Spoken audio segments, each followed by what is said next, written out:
Hello friends, welcome back to my channel. ಯಾರೆಲ್ಲ ಇನ್ನೂ ನನ್ನ ಚಾನಲ್ಗೆ ಸಬ್ಸ್ಕ್ರೈಬ್ ಮಾಡಿಲ್ಲ, ಪ್ಲೀಸ್ ಸಬ್ಸ್ಕ್ರೈಬ್ ಬಿ ಹ್ಯಾಪಿ ರೋಮಯಾಸ್ ವ್ಲಾಗ್ಸ್. ಇವತ್ತು ಆಲ್ರೆಡಿ ತಮ್ಮನೇಲಿ ನೋಡಿರೋ ಪ್ರಕಾರ ನಾನಿವತ್ತು ಕಾಫ್ ಆ್ಯಂಡ್ ಕೋಲ್ಡ್ಗೆ ಹೋಮ್ ರೆಮಿಡಿನ ತೋರಿಸ್ತಿದ್ದೀನಿ. ಅದು ಹೇಗೆ ಮಾಡೋದು ಅಂತೇಳಿ ನೋಡ್ಕೊಂಬರೋಣ ಫ್ರೆಂಡ್ಸ್. ಮೊದಲಿಗೆ ನಾವು ಏನೇನು ಬೇಕು ಅಂತೇಳಿ ನೋಡೋಣ. 1 ಸ್ಪೂನಷ್ಟು ಜೀರಿಗೆ, 1 ಸ್ಪೂನಷ್ಟು ಗಸಗಸೆ, ಒಂದು 10-12 ಲವಂಗ, 1 ಸ್ಪೂನಷ್ಟು ಮೆಣಸನ್ನ ತೊಗೊತಿದ್ದೀನಿ, 1/4 ಸ್ಪೂನು ಮೆಂತ್ಯ ತೊಗೊಳ್ಳಿ, 1 ಸ್ಪೂನಷ್ಟು ಓಮ್ ಕಾಳು. ನಾನಿಲ್ಲಿ ಆಲ್ರೆಡಿ ಬಜ್ಜೆನ ಪೌಡ್ರ್ ಮಾಡಿ ಇಟ್ಕೊಂಡಿದ್ದೀನಿ. ನಿಮಗೆ ಒಣಸುಂಠಿ ಗ್ರಂಥಿಗೆ ಅಂಗಡಿಯಲ್ಲಿ ಸಿಗುತ್ತೆ ನಿಮಗೆ ಇದು ಬಜ್ಜೆ ಪೌಡ್ರು ಕೂಡ. ಇದು ಒಣಸುಂಠಿ ಪೌಡರು ಮತ್ತು ಅತಿಮಧುರಂ ಪೌಡರು. 4 ಸ್ಪೂನ್ ಧನಿಯಾ ತೊಗೊಂಡಿದ್ದೀನಿ, ಒಂದು ಅರ್ಧ ಜಾಯಿಕಾಯಿನ ಕೆಚ್ಚಿಟ್ಕೊಂಡಿದ್ದೀನಿ, ಒಂದು 5-6 ಏಲಕ್ಕಿ ತೊಗೊಂಡಿದ್ದೀನಿ, ಸ್ವಲ್ಪ ಟರ್ಮರಿಕ್. ನಾವಿಲ್ಲಿ ಇದಿಷ್ಟನ್ನು ಫಸ್ಟ್ ಏನು ಮಾಡಬೇಕಂತಂದರೆ, ಒಂದು ಫ್ರೈಯಿಂಗ್ ಪ್ಯಾನ್ಗೆ ಮೊದಲು ನಾನಿಲ್ಲಿ ಒಂದು 4 ಸ್ಪೂನಷ್ಟು ಧನಿಯಾನ ತೊಗೊಂಡಿದ್ದೀನಿ. ನಾನಿಲ್ಲಿ ಫಸ್ಟು ಧನಿಯಾನ ಚೆನ್ನಾಗಿ ಫ್ರೈ ಮಾಡ್ಕೊತಾ ಇದ್ದೀನಿ. ಅದ್ರ ಜೊತೆಯಲ್ಲೇ ನಾನಿವಾಗ ಈ ಇಂಗ್ರೀಡಿಯೆಂಟ್ಸ್ಗಳೆಲ್ಲದ್ರದ್ದು ಬೆನಿಫಿಟ್ಸ್ನ ನಾನು ಹೇಳ್ತಾ ಹೋಗ್ತೀನಿ. ಧನಿಯಾದಿಂದ ನಮಗೆ ವೆಯ್ಟ್ ಲಾಸ್ ಕೂಡ ಆಗುತ್ತೆ, ನಮಗೆ ತೊಗೊಳೋದ್ರಿಂದ ಡೈಜೆಷನ್ ಕೂಡ ಚೆನ್ನಾಗಾಗುತ್ತೆ, ಶುಗರ್ ಕೂಡ ಕಂಟ್ರೋಲ್ ಆಗುತ್ತೆ, ಮತ್ತು ಧನಿಯಾ ಸ್ಕಿನ್ ಮತ್ತು ಹೇರ್ಗೂ ಕೂಡ ಹೆಲ್ಪ್ಫುಲ್. ಇದು ಥೈರಾಯ್ಡ್ಗೂ ಕೂಡ ಹೆಲ್ಪ್ ಆಗುತ್ತೆ. ಸೊ ನಾವೀಗ ಫಸ್ಟು ಧನಿಯಾನ ಚೆನ್ನಾಗಿ ಫ್ರೈ ಮಾಡಿಕೊಂಡು ನಾನು ಹಾಕೊತಿದ್ದೀನಿ. ನೆಕ್ಸ್ಟ್ ಇಂಗ್ರೀಡಿಯೆಂಟ್ಸು ಮೆಂತ್ಯ ಬಗ್ಗೆ ತಿಳ್ಕೊಬೇಕಂದ್ರೆ, ಅದು ಕೂಡ ಡೈಜೆಷನ್ಗೂ ಕೂಡ ಹೆಲ್ಪ್ ಆಗುತ್ತೆ, ಕೊಲೆಸ್ಟ್ರಾಲ್ನ ಕಂಟ್ರೋಲ್ ಮಾಡುತ್ತೆ ಅದು ಮೆಂತ್ಯ. ಕಾಫ್ಗೆ ಬೆಸ್ಟ್ ಅಂತಲೇ ಹೇಳ್ಬೋದು, ಬಟ್ ಜಾಸ್ತಿ ಹಾಕೋಬಿಡಿ, ಒಂದು 1/4 ಸ್ಪೂನಷ್ಟು ಮೆಂತ್ಯನ ಹಾಕ್ಕೊಳ್ಳಿ ಅಷ್ಟೇ. ಇದು ಡಯಾಬಿಟಿಸ್ ಕೂಡ ಕಂಟ್ರೋಲ್ ಆಗುತ್ತೆ. ಇದನ್ನು ನೆನೆಸಿ ವಾಟರ್ನ ಕೂಡ ತೊಗೊತಾರೆ, ನೈಟ್ ನೆನೆಯೋಕ್ಕಿಟ್ಟು ಮಾರ್ನಿಂಗು ವಾಟರ್ನ ಕುಡಿತಾರೆ. ಅದು ವೆಯ್ಟ್ ಲಾಸ್ಗೂ ಕೂಡ ಕಂಟ್ರೋಲ್ ಆಗುತ್ತೆ, ವೆಯ್ಟ್ ಲಾಸ್ಗೂ ಕೂಡ ಹೆಲ್ಪ್ಫುಲ್ ಆಗುತ್ತೆ ಮೆಂತ್ಯ ನೀರು ತೊಗೊಳೋದ್ರಿಂದ. ಆ್ಯಂಡ್ ಇದು ಸ್ಕಿನ್ಗೆ ಮತ್ತು ಹೇರ್ಗೂ ಕೂಡ ಹೆಲ್ಪ್ಫುಲ್ಲು. ಸ್ಕಿನ್ನು ಗ್ಲೋ ಆಗುತ್ತೆ, ಮತ್ತು ಹೇರು ಕೂಡ ಶೈನಿಂಗ್ ಬರುತ್ತೆ, ಹೇರು ಮತ್ತು ಸ್ಮೂತ್ ಕೂಡ ಆಗುತ್ತೆ. ಸೊ ಅದರಿಂದ ಮೆಂತ್ಯದಲ್ಲೂ ಕೂಡ ತುಂಬಾ ಬೆನಿಫಿಟ್ಸ್ ಇದೆ. ನಾವು ಲವಂಗನ ಪವರ್ ಹೌಸ್ ಫಾರ್ ಪ್ರೋಟೀನ್ ಅಂತ ಕೂಡ ಕರಿತೀವಿ. ಅದು ಕೂಡ ವೆಯ್ಟ್ ಲಾಸ್ಗೂ ಕೂಡ ಹೆಲ್ಪ್ ಆಗುತ್ತೆ. ಇದು ಲವಂಗ ಶುಗರ್ಗೆ, ಹಲ್ಲು ನೋವಿಗೆ ಕೂಡ ಹಲ್ಲು ನೋವಿಗೆ ನಿಮಗೆ ಗೊತ್ತಿರ್ಬೋದು, ಹಲ್ಲು ನೋವು ಬಂದರೆ ನಾವು ಲವಂಗನ ಕಡಿದು ಸ್ವಲ್ಪ ಇದು ಮಾಡಿಕೊಂಡು ಹಲ್ಲಲ್ಲಿ ಇಟ್ಕೊಂಡ್ರೆ ಹಲ್ಲು ನೋವು ಕೂಡ ಕಮ್ಮಿ ಆಗುತ್ತೆ. ನಾನು ನೆಕ್ಸ್ಟ್ ಇಲ್ಲಿ ಲವಂಗ, ಮೆಣಸು, ಜಾಯಿಕಾಯಿನ ಕೆಚ್ಚಿಟ್ಕೊಂಡಿದ್ದೀನಲ್ಲ ಜಾಯಿಕಾಯಿ, ಇದಿಷ್ಟು ನಾನು ಫಸ್ಟು ಇಲ್ಲಿ ಮೆಂತ್ಯ ಇದನ್ನು ಫ್ರೈ ಮಾಡ್ಕೊತಾ ಇದ್ದೀನಿ. ನೆಕ್ಸ್ಟ್ ನಾನಿಲ್ಲಿ ಲೈಟಾಗಿ ಫ್ರೈ ಮಾಡ್ಕೊಳ್ಳಿ, ತುಂಬ ಜಾಸ್ತಿ ಏನು ಫ್ರೈ ಮಾಡೋ ನೆಸೆಸಿಟಿ ಇಲ್ಲ ಇಲ್ಲಿ. ನೆಕ್ಸ್ಟ್ ನಾವಿಲ್ಲಿ ಲವಂಗದ ಬಗ್ಗೆ ಹೇಳೋದಾದರೆ ತಲೆನೋವು ಮತ್ತು ಮೈಗ್ರೇನ್ ಕೂಡ ಕಡಿಮೆ ಮಾಡೋದಕ್ಕೆ ಹೆಲ್ಪ್ ಆಗುತ್ತೆ ಇದು ಲವಂಗ ನಮಗೆ. ನೆಕ್ಸ್ಟು ಹೇಳೋದಾದರೆ ಏಲಕ್ಕಿ ಶೀತ ಮತ್ತು ಕೆಮ್ಮಿಗೂ ಕೂಡ ಔಷಧಿಯಾಗಿ ಆಯುರ್ವೇದಿಕಲ್ಲಿ ಯೂಸ್ ಮಾಡ್ತಾರೆ. ಸೊ ಅದರಿಂದ ನಾನಿಲ್ಲಿ ಕೋಲ್ಡ್ ಮತ್ತು ಕಾಫ್ ಹೋಮ್ ರೆಮಿಡಿಗೆ ನಾನು ಏಲಕ್ಕಿನ ಯೂಸ್ ಮಾಡ್ತಾಯಿದ್ದೀನಿ. ಬ್ಲಡ್ ಸರ್ಕ್ಯುಲೇಷನ್ ಕೂಡ ಇಂಪ್ರೂವ್ ಆಗುತ್ತೆ ಏಲಕ್ಕಿ ತೊಗೊಳೋದ್ರಿಂದ. ಡೈಜೆಷನ್ಗೂ ಕೂಡ ಹೆಲ್ಪ್ ಆಗುತ್ತೆ, ಮತ್ತು ಗ್ಯಾಸ್ಟ್ರಿಕ್ ಪ್ರಾಬ್ಲಮ್ ಕೂಡ ಕಮ್ಮಿ ಆಗುತ್ತೆ. ಮತ್ತು ಏಲಕ್ಕಿನ ತಿಂದು ಮಲಗಿದ್ರೆ ಮಲ್ಕೊಳ್ಳೋಕ್ಕೂ ಮುಂಚೆ ಒಂದು ಏಲಕ್ಕಿ ತಿನ್ನೋದ್ರಿಂದ ನಮಗೆ ನಿದ್ರೆ ಕೂಡ ಚೆನ್ನಾಗಿ ಬರುತ್ತೆ. ನಾನಿಲ್ಲಿ ನೆಕ್ಸ್ಟು ಜೀರಿಗೆ, ಓಮ್ ಕಾಳು, ಮತ್ತು ಏಲಕ್ಕಿನ ಬಿಡಿಸಿ ಹಾಕ್ಕೊಂಡು ಲೈಟಾಗಿ ಅದನ್ನು ಕೂಡ ಫ್ರೈ ಮಾಡ್ಕೊತಾ ಇದ್ದೀನಿ.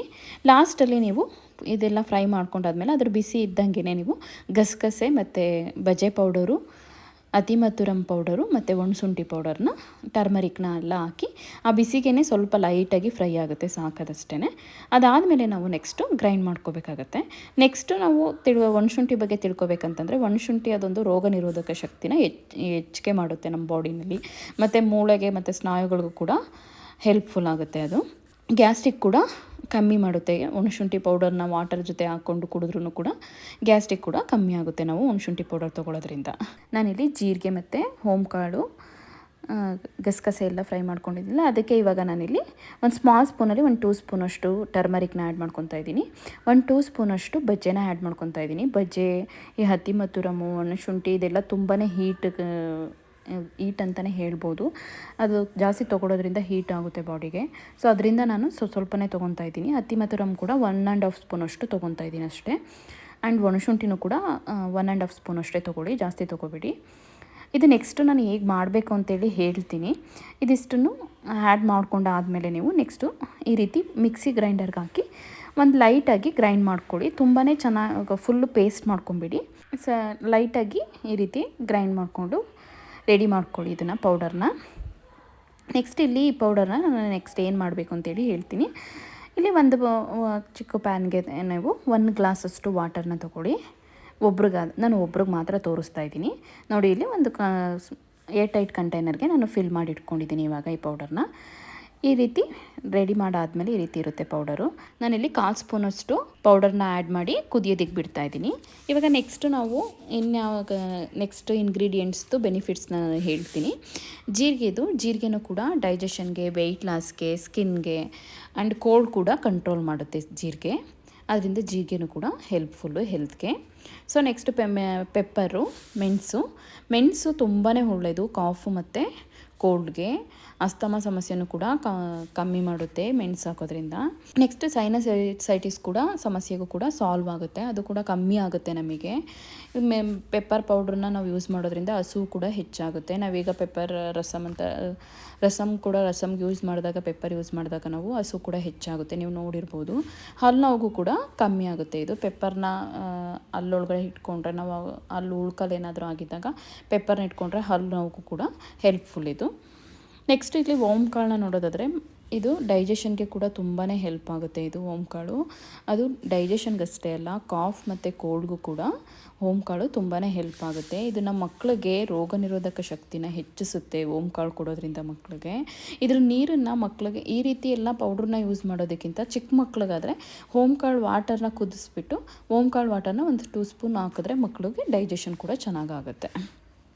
ನೆಕ್ಸ್ಟ್ ನಾವಿಲ್ಲಿ ಗಸಗಸೆಯನ್ನು ನೋಡೋದಾದರೆ, ಗಸಗಸೆಯಿಂದ ಹೇರ್ ಮತ್ತು ಸ್ಕಿನ್ಗೆ ಕೂಡ ಹೆಲ್ಪ್ಫುಲ್ಲು.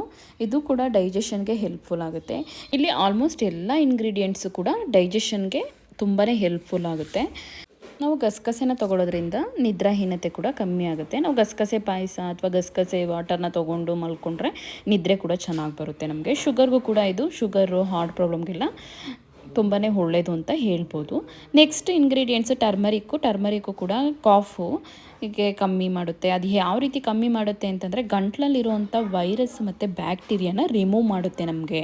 ನೆಗಡಿಗೂ ಕೂಡ ತುಂಬಾ ಒಳ್ಳೆಯದು ಮತ್ತು ಕಾಫನ್ನ ರಿಲೀಫ್ ಮಾಡುತ್ತೆ. ಮಕ್ಕಳಿಗೆ ಹಾಲು ಜೊತೆ ಡೈಲಿ ಪಿಂಚ್ ಆಫ್ ಟರ್ಮರಿಕ್ನ ಯೂಸ್ ಮಾಡೋದ್ರಿಂದ ಕಾಫ್ ಕೂಡ ಕಮ್ಮಿ ಆಗುತ್ತೆ ಮಕ್ಕಳಿಗೆ. ನೆಕ್ಸ್ಟ್ ಇಲ್ಲಿ ಬಜ್ಜೆ ನೋಡೋದಾದರೆ, ನಾವು ಬಜ್ಜೆನ ಪೇಸ್ಟ್ ರೀತಿ, ಅದು ಬೇರು ಸಿಗುತ್ತೆ, ನಾನು ಪೌಡ್ರ್ ಮಾಡಿ ಇಟ್ಕೊಂಡಿದ್ದೆ. ನೀವು ಕೂಡ ಪೌಡ್ರ್ ಮಾಡಿ ಇಟ್ಕೊಬೋದು. ಅತಿ ಮಧುರಮ್ ಅದು ಪೌಡ್ರೇ ಸಿಗೋದು. ಗ್ರಂಥಿಗೆ ಅಂಗಡಿಲಿ ಕೇಳಿದ್ರೆ ನಿಮಗೆ ಒಣಶುಂಠಿ ಪೌಡ್ರ್ ಆಗಲಿ, ಅತಿ ಮಧುರಮ್ ಪೌಡ್ರ್ ಆಗಲಿ, ಜಾಯಿಕಾಯಿ ಬಜ್ಜೆ ಎಲ್ಲ ಸಿಗುತ್ತೆ. ನಾನಿಲ್ಲಿ ನೋಡಿ ಇವಾಗ ರೆಡಿ ಮಾಡಿದ್ದೀನಿ. ನೆಕ್ಸ್ಟ್ ಇಲ್ಲಿ ಟರ್ಮರಿಕ್ದು ನಾನು ಹೇಳಿದೆ, ಬಜ್ಜೆದು ಅದನ್ನು ಕಲಿಸ್ಬಿಟ್ಟು ತೇದ್ಬಿಟ್ಟು ನಾಲಿಗೆಗೆ ಚಿಕ್ಕ ಮಕ್ಕಳು ನಾಲಿಗೆಗೆ ಹಚ್ಚೋದು ಸ್ಪಷ್ಟವಾಗಿ ಮಾತು ಬರುತ್ತೆ ಅಂತೇಳಿ ಹೇಳ್ತಾರೆ. ಡೈಜೆಷನ್ಗೆ ಕೂಡ ಹೆಲ್ಪ್ ಆಗುತ್ತೆ. ಮೆಮೊರಿ ಪವರ್ ಕೂಡ ಇಂಪ್ರೂವ್ ಆಗುತ್ತೆ ಬಜೆ ಕೊಡೋದ್ರಿಂದ ಮಕ್ಕಳಿಗೆ, ಚಿಕ್ಕ ಮಕ್ಳಿಗಾಗಲಿ ದೊಡ್ಡ ಮಕ್ಳಿಗಾಗಲಿ ಬಜೆ ಕೊಡೋದ್ರಿಂದ ಮೆಮೊರಿ ಪವರು ಕೂಡ ಇಂಪ್ರೂವ್ ಆಗುತ್ತೆ. ಜಾಯಿಕಾಯಿ ಕೂಡ ಡೈಜೆಷನ್ಗೆ ಮತ್ತು ವಾಮಿಟ್ಗೆ, ತಲೆ ಸುತ್ತು, ಕೆಮ್ಮು ಎಲ್ಲದಕ್ಕೂ ಕೂಡ ತುಂಬಾ ಹೆಲ್ಪ್ಫುಲ್ ಅಂತಲೇ ಹೇಳ್ಬೋದು ಜಾಯಿಕಾಯಿನ. ನೆಕ್ಸ್ಟು ಅತಿಮಧುರಮ್ನ ನಾವು ಜ್ಯೇಷ್ಠ ಮಧು ಅಂತಲೂ ಕೂಡ ಕರೀತಾರೆ. ಅತಿಮಧುರ ಅಥವಾ ಜ್ಯೇಷ್ಠ ಮಧು ಅಂತೇಳಿ ಕೇಳಿ ಅಂಗಡಿನಲ್ಲಿ ಸಿಗುತ್ತೆ ನಿಮಗೆ. ಅದು ಸ್ಟ್ರೆಸ್ನ ರೆಡ್ಯೂಸ್ ಮಾಡುತ್ತೆ. ಅದು ಏರ್ ಲಾಸು, ಡ್ಯಾಂಡ್ರಫ್ಗೆಲ್ಲ ಹೆಲ್ಪ್ಫುಲ್ಲು ಅತಿಮಧುರಮ್ಮು. ಮತ್ತು ಸ್ಕಿನ್ನು ಮತ್ತು ಟೀತ್ಗೆ ಕೂಡ ಪ್ರೊಟೆಕ್ಟ್ ಮಾಡುತ್ತೆ. ಅದು ಇಮ್ಯುನಿಟಿ ಬೂಸ್ಟ್ ಅಂತಲೇ ಹೇಳ್ಬೋದು. ಕಾಫ್ ಆ್ಯಂಡ್ ಕೋಲ್ಡ್ಗೆ ತುಂಬಾ ಒಳ್ಳೆಯದು ಅತಿಮಧುರಮ್ಮು. ಅದರಿಂದ ಇದನ್ನೆಲ್ಲ ಇಂಗ್ರೀಡಿಯೆಂಟ್ಸ್ನ ಹಾಕಿ ಇದು 100% ಕೆಮ್ಮು ಕೋಲ್ಡು ಕಮ್ಮಿ ಆಗುತ್ತೆ. ನಾನು ಡಾಕ್ಟ್ರಿಗೆಲ್ಲ ತೋರಿಸಿ ಮೆಡಿಷನ್ಗೆಲ್ಲ ನನಗೆ ಈಗ ಯಾರೇ ಹೇಳಿದ್ರು 1 ವೀಕ್ ಬೇಕು ಕೆಮ್ಮು ಕಮ್ಮಿ ಆಗೋದಕ್ಕೆ, ಕಾಫ್ ಕಮ್ಮಿ ಆಗೋದಕ್ಕೆ ಅಂತ ಹೇಳ್ತಾರೆ.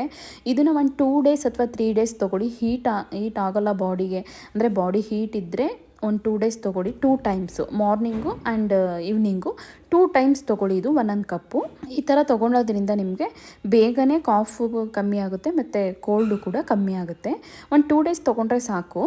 ನಾನಿಲ್ಲಿ ಈಗ ಕುದೀತಾ ಇದೆಯಲ್ಲ, ಇದಕ್ಕೆ 1 ಸ್ಪೂನಷ್ಟು ಬೆಲ್ಲನ ಆ್ಯಡ್ ಮಾಡ್ಕೊಂಡಿದ್ದೀನಿ. ನೀವು 1.5 ಸ್ಪೂನ್ ಅಷ್ಟೇ ಮಾಡ್ಕೊಂಡಿದ್ದೀನಿ. ನಿಮಗೆ ಸ್ವೀಟ್ ಎಷ್ಟು ಬೇಕು ನೋಡಿ ಹಾಕ್ಕೊಳ್ಳಿ. ಬೆಲ್ಲ ಹಾಕ್ಕೊಳ್ಳೋದ್ರಿಂದನೇ ಬೆಸ್ಟು, ಹನಿಗಿಂತ ಬೆಲ್ಲ ಬೆಸ್ಟು. ಕೆಮ್ಮು ಕಾಫ್ ಎಲ್ಲ ಕಮ್ಮಿ ಆಗುತ್ತೆ ಬೆಲ್ಲ ತೊಗೊಳೋದ್ರಿಂದನೂ. ಸೊ ಹಂಗಾಗಿ ನಾನು ಬೆಲ್ಲನ ಯೂಸ್ ಮಾಡಿದ್ದೀನಿ. ಹಾಲು ಬೇಕಂದರೆ ಹಾಕೋಬೋದು, ಆಪ್ಷನಲ್ ಅದು. ನಾನು ಹಾಲನ್ನ ಹಾಕ್ಕೊಂಡಿಲ್ಲ, ಹಾಲು ಕೂಡ ಕಾಫ್ ಅಂತಾರೆ. ಸೊ ಹಂಗಾಗಿ ನಾನು ಹಾಗೇ ಬರೀ ವಾಟರ್ ಮತ್ತು ಬೆಲ್ಲನ ಹಾಕಿ ನಾನು ಈ ರೆಮಿಡಿನ ರೆಡಿ ಮಾಡ್ಕೊಂಡಿದ್ದೀನಿ, ಈ ಒಂದು ಕಾಫ್ ರೆಮಿಡಿನ.